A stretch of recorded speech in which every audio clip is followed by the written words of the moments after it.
Hey guys, what's up? Welcome back to another episode, and I am happy you're joining us today. So, as you can see, we are now 20 episodes.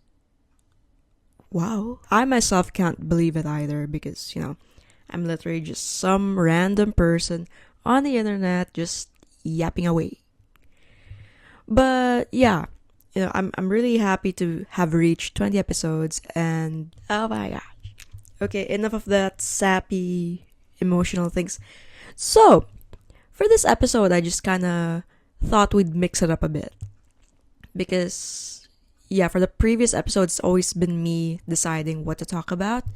So, now, you guys have decided what I would be talking about. So, a week prior to recording this episode, I actually posted an anonymous poll on my Instagram. And, you guys were not playing around with these. I will be reading the questions that I received from that anonymous poll, and let's talk about it. Like, what would I do in that situation? Or, whatever. Anyway, kind of nervous to start this, but you know what? Let's just go ahead. Okay, this is the first one. This person said, I've spent the last 2 years protecting my peace and healing by staying home and avoiding anything that makes me uncomfortable. Problem is, I'm still broke, lonely, and stuck.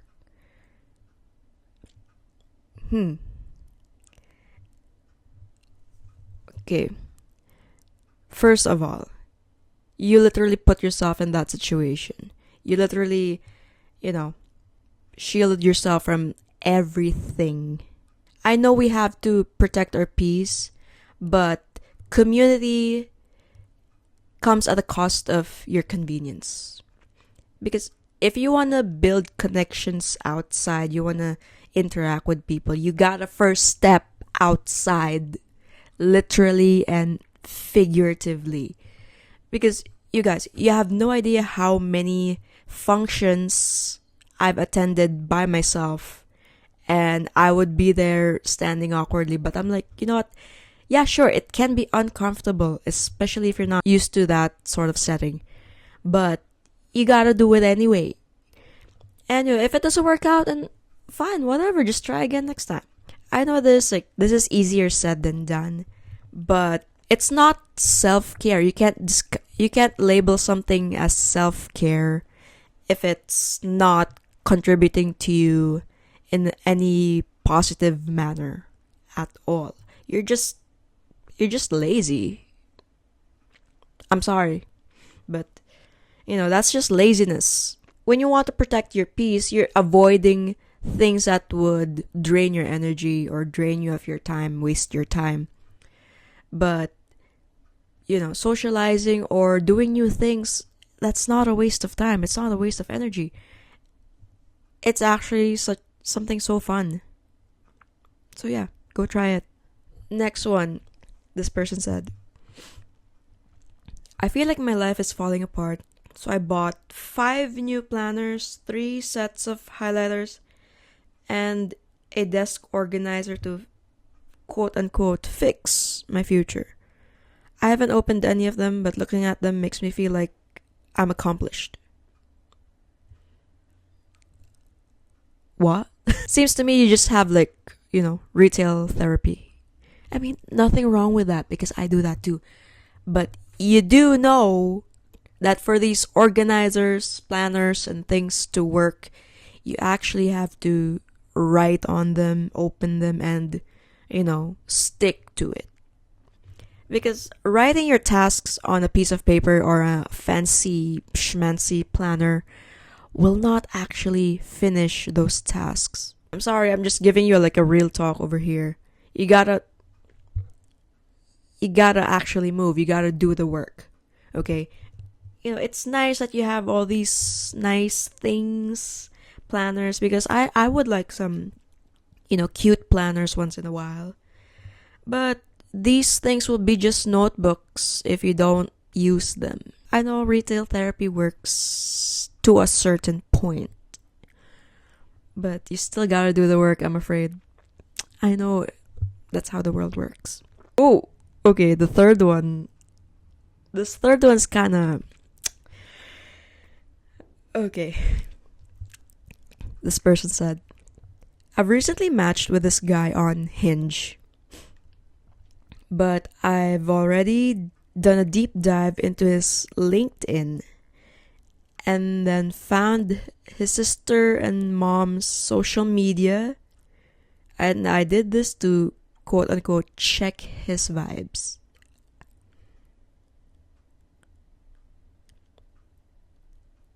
Am I a digital predator or am I just being thorough?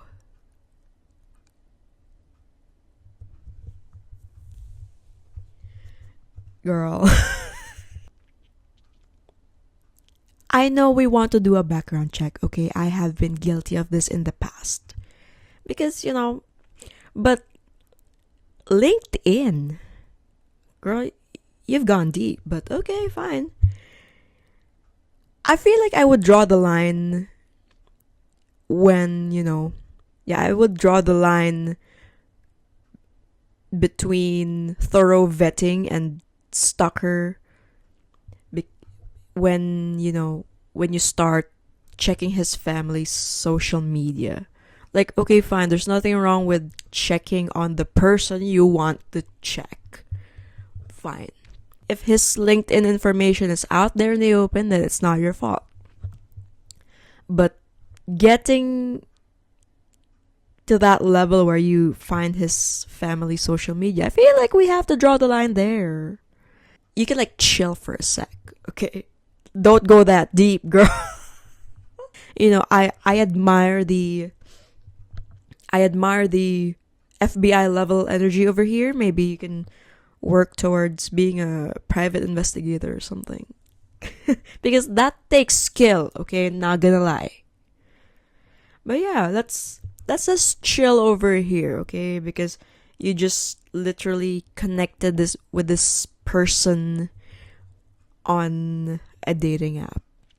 Let's chill for a sec, okay? You can do that background check later on.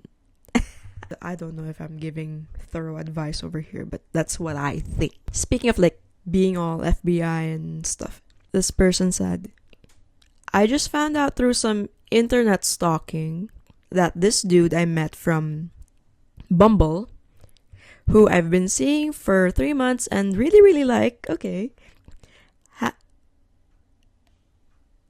has a secret family.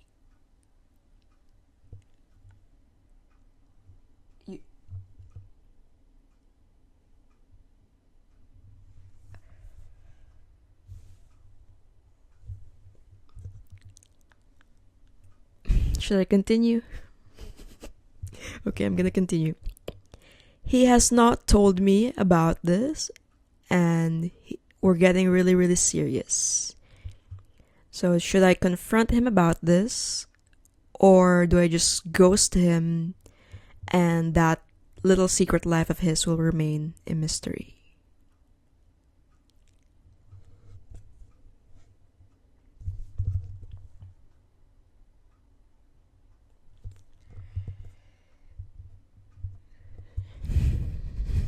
Okay.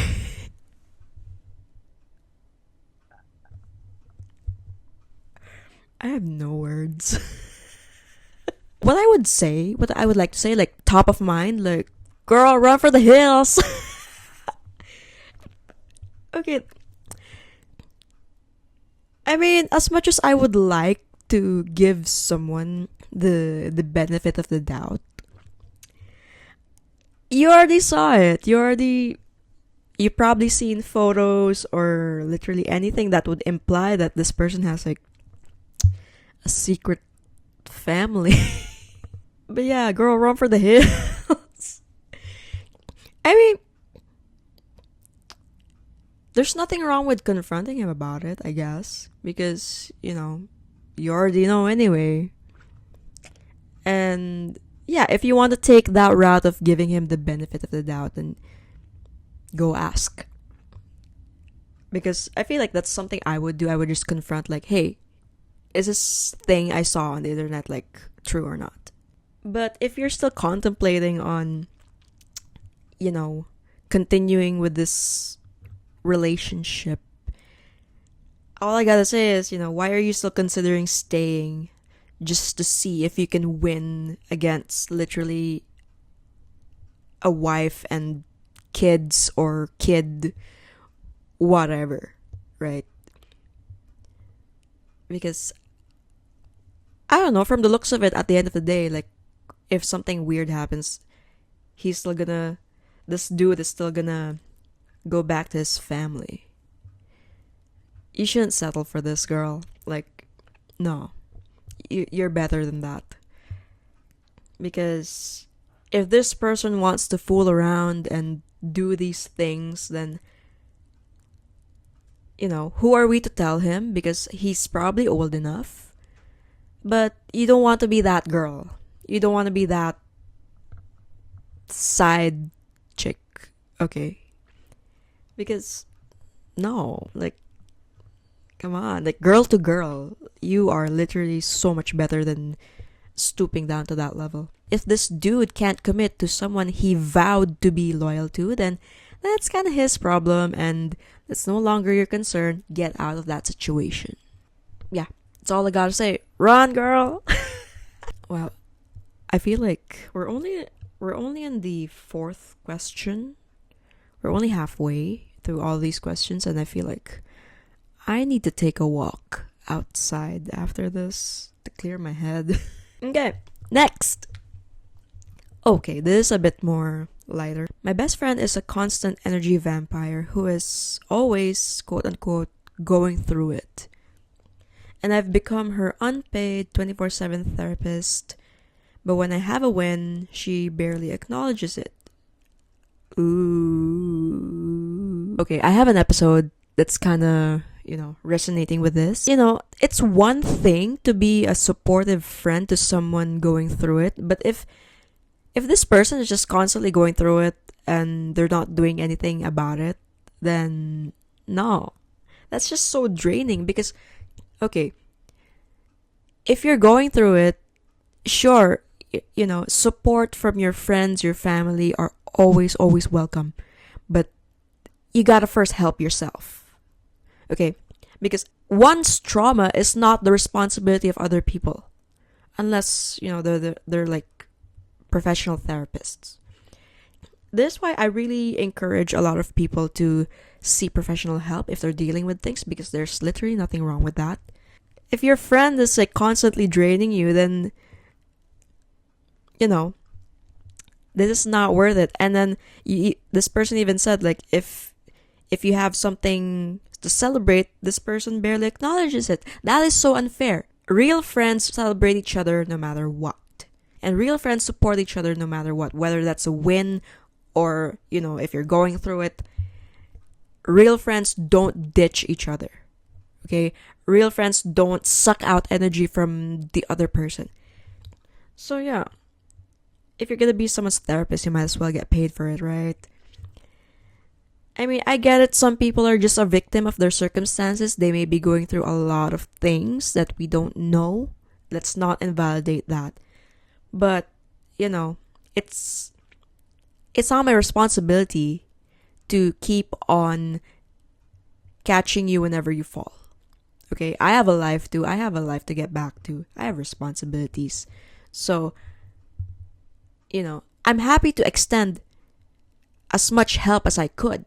But that doesn't mean you're gonna abuse it or you're gonna, villainize me for having a shortcoming because, girl, you are not a 24/7 therapist. Okay? I mean, I'm so sorry your friend is going through it. But, if she can't even give you the same energy if you're the one going through it, or if you're the one winning, that's not a real friend. This person is just using you. Or she's just turning to you when it's convenient. And what do we do when it's that situation? We cut off the convenience. Our next question is, this person says, I claim to have high standards and a leveled up mindset. Yet my call log is filled with people who treat me like a backup option. Okay, I feel like my ego feels validated by winning over someone who is objectively beneath me.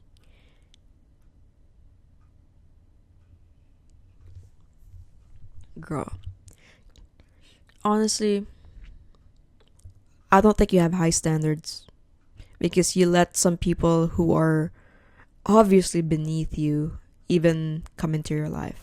That's the thing. That's the price you have to pay when you protect your peace or you level up in life. That sometimes it's gonna be a lonely ride. But then again, it's never lonely if you're content with what you have. Because, if you're at a certain level, if you claim to have high standards, then the people around you would meet those standards. Like, it's not just romantic partners, but even your friends. If you present yourself to be of a certain level, then your friends and everyone in your circle should reflect that. If you want to really embody having high standards, then it also goes the same with everything that you let into your life. So, for example, I claim to have high standards. Okay, fine. Then I don't let low value things, activities, people even enter my ecosystem. Okay?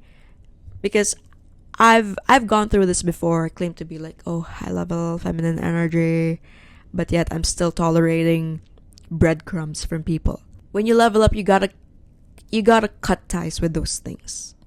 I know we love the attention, okay? We love the attention we get when someone talks to us or just gives us like some form of communication, but you gotta stop accepting crumbs, okay? Because why accept crumbs when you deserve the entire loaf of bread? That's the best way I could put it.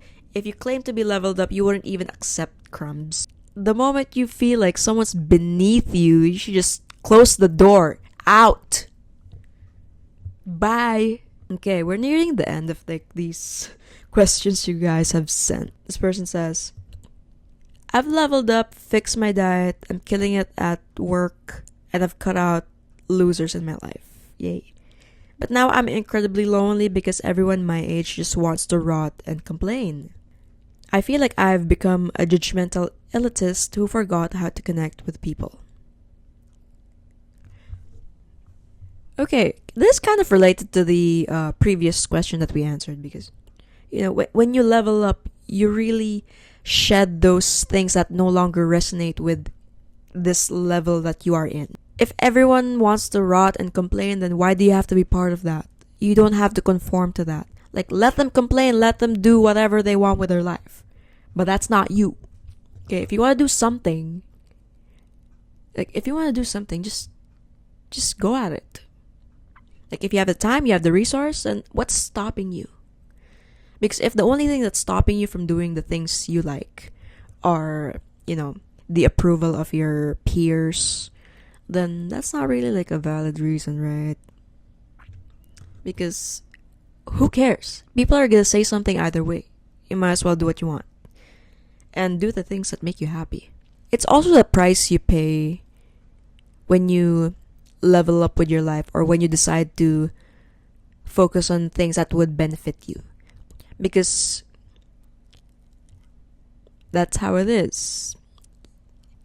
If people don't want to level up alongside you, then you don't have to wait for them. You don't have to lower yourself down to them. That's their choice. Because you made a choice to level up and they made a choice to stay the same. So you are not responsible for their choices. Okay, so this is a very interesting one. For our last question is, would you rather be happy or comfortable? Just want to share like a personal story about this. Because years ago when I was younger, when I was way younger, I was in a relationship that it lasted quite a while. But when people would ask me if I'm happy, I strangely couldn't answer that question. But I was comfortable. Like, this person likes me enough, and we're just there. We don't really do anything else. It was kind of vanilla, honestly. But I didn't want to let go of it because I was comfortable. I had this idea in my head, like, okay, I'm okay here. I'm comfortable. So that's it. I'm just gonna stay here. But was I happy? I wasn't. I'm the type of person who wants to do a lot of things, who wants to try new things. And that person I was with, he's okay how it is. And there's nothing wrong with that, but it's just a clash of personalities. And, also a difference of priorities. So I had to make that difficult choice because am I gonna sacrifice my own happiness, my own long-term happiness for what? Comfort? No. I can't keep doing that for the rest of my life. So, as I said earlier on, that community is at the expense of convenience. I guess we can apply that too, because in order to experience new things, you have to be uncomfortable. You have to go through that uncomfortable feeling to learn the most important things that there is to learn in life. And it's something you have to go through because, for example, moving abroad for me was extremely uncomfortable because I had everything I needed back home. My friends were there, my job, everything else. But no, I wanted to go for something bigger than that. That's why I went here. I went abroad, okay? So, it was uncomfortable, honestly, and it still is until now. But it is what it is. You gotta live with it. You want something, you gotta be willing to work hard for it, even if it means being uncomfortable. Because if the trade-off is something that would make you so happy and would also build you, like build your character, build your knowledge, make you an even better person, then I would gladly take that. I would gladly leave the things I was comfortable with just so I can be the better version of myself. And this better version of myself would be able to achieve bigger things compared to that version of me that stayed in the comfort zone. So, yeah, I'd rather be happy. I would rather keep on leaving my comfort zone. I mean, I do that every day. So, yeah. Because I would rather be happy trying and failing at things sometimes than, be just stuck in one place and being comfortably miserable. And besides, what's the fun in that? I mean, as much as I love routine, I can be a creature of comfort, but you can't be there forever. Okay? You gotta leave eventually. That's just me. That's what I think. I would happily compromise my comfort if, there's something bigger in return that would make me extremely happy. I mean, isn't that what life is about? Like, life is about making these choices. Life is about making risks. And if you're not gonna take that risk, then don't expect to level up. Don't expect to build something bigger. But if you want to be able to do these things that you were once afraid of, then you have to leave that comfort zone. Because there's also joy in not knowing what's next, because it keeps you curious. You know what I mean? Yeah, that's really what I try to live by every day. Wow. Okay. Lots of really, really nice questions. Some may be controversial, but hey, we listen and we don't judge. Well, I might have judged you guys a little bit, but you know, you gave me these questions. Can I just say, I just really want to express my appreciation for all of you because we have reached 20 episodes for this podcast. Because, it's kind of wild to me because this literally just started as like a passion project for me back in 2025 because, I wanted to do something worthwhile. And I wasn't even expecting a lot of people to be tuning in. I was even able to put this podcast on Apple Podcasts. So that's really a significant milestone. And of course, in this house, we celebrate the small wins as much as we celebrate the bigger wins. Wow. This feels crazy, but yeah. I can tell I'm so happy right now. But anyway, again, I would like to thank all of you guys for tuning in and, reaching this far. Not just into the episode, but throughout the podcast for being with me since episode 1. So yeah, that is it for this episode. And of course, don't forget to leave a like or comment on YouTube. Show the podcast some love. And if you are listening on Spotify or Apple Podcasts, I hope you guys download the episode because it really helps a lot. I hope you guys picked up something along the way because I'm really grateful to be able to do this and to be able to talk about things that sometimes we are not comfortable talking about. And I'm happy to have provided these people, these questions, a platform. Because if these questions were not anonymous, I feel like these people wouldn't have the courage to voice them out. So I'm really grateful that you have entrusted me with these questions of yours because who knows how hard or how heavy these things have been weighing on these people. So once again, thanks for tuning in and I will see you in the next one. Bye.